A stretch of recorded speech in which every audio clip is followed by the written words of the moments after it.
gripping the sword. The grip of the sword, as used in the Ono-Ha Itoru Sokaku-den, is to grip right at the base, so as not to waste any distance or space that you might have. The left arm is like drawing the cut, and the right hand is controlling the cut. To set up the hand, Sensei used to put the sword on his palm and then rotate over. The two littler fingers are gripping tightly and pulling the butt of the sword into this part of your hand. It is not here. The hand is not beside the sword hilt. It is directly over the back of it, and the same for this hand. It's pressing into this part of my palm. There's two small fingers pulling it tight. The rest of the hand comparatively loose.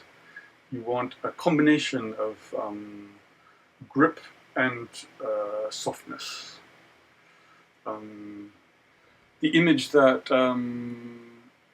my sensei used was of a sword blade, which is hard at the edge and progressively softer as it moves through the blade until the back of it, where it's more flexible. And the combination of the hardness of the edge and the softness of the back is what gives the blade its strength and flexibility. And you want the same in your own hand. Hard here, soft here. So hard at the bottom and soft at the top.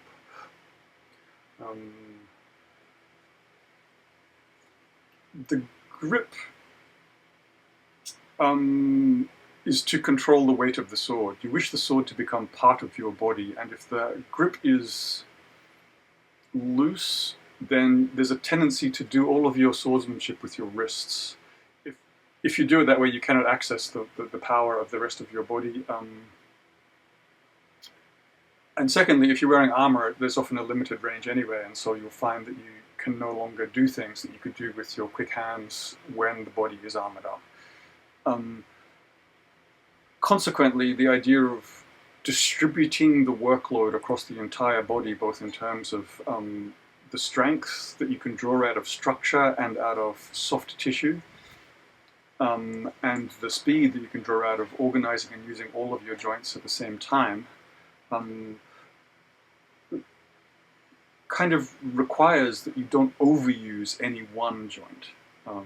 And so this wrist kind of does about that. If you look from behind, you'll see that the center of the blade is actually in the center of my arm. It is not beside. I don't have these things out beside. I have it right in the center of my palms. Consequently, the downward pressure from the blade when you cut comes into the structure of the arm.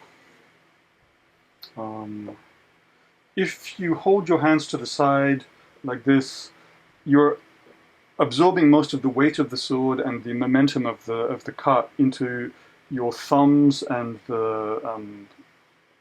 this part of the hand here, and ultimately those are not strong enough to deal with it over a long period of time.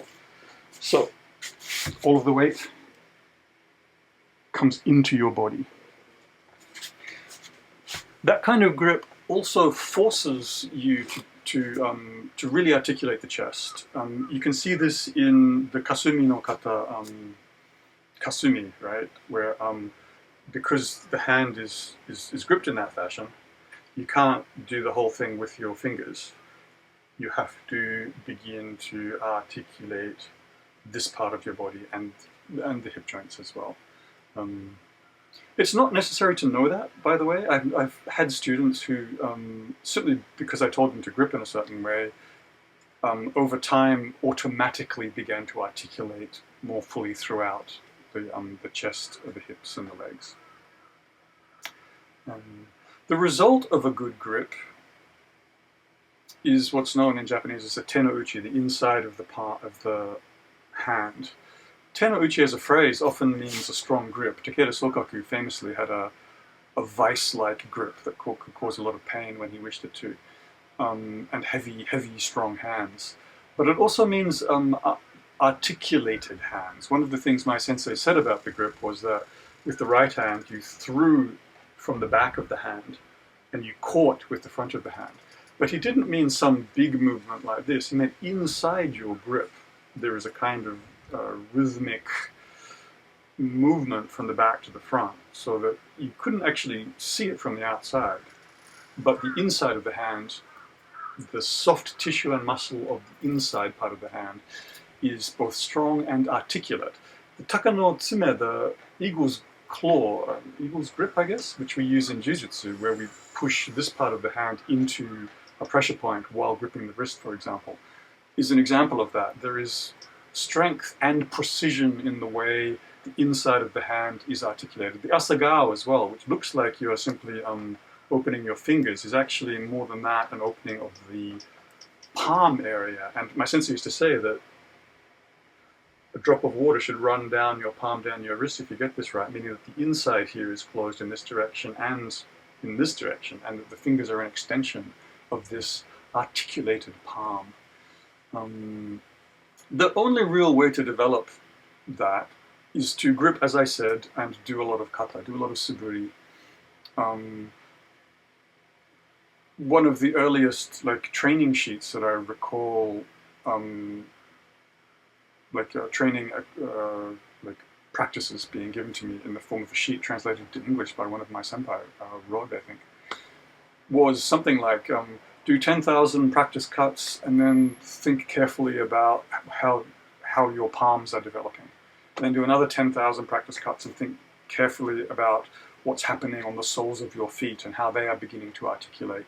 And then do another 50,000 practice cuts, and you should have developed some strength and sensitivity in the palms of your hands and the soles of your feet, and then move on into deeper training.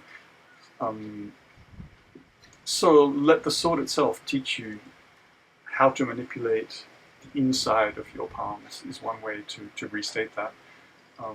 But certainly paying attention to what is happening and developing a strong grip that is not a simple strong grip, but an articulated strong grip is the objective of this practice. So once again,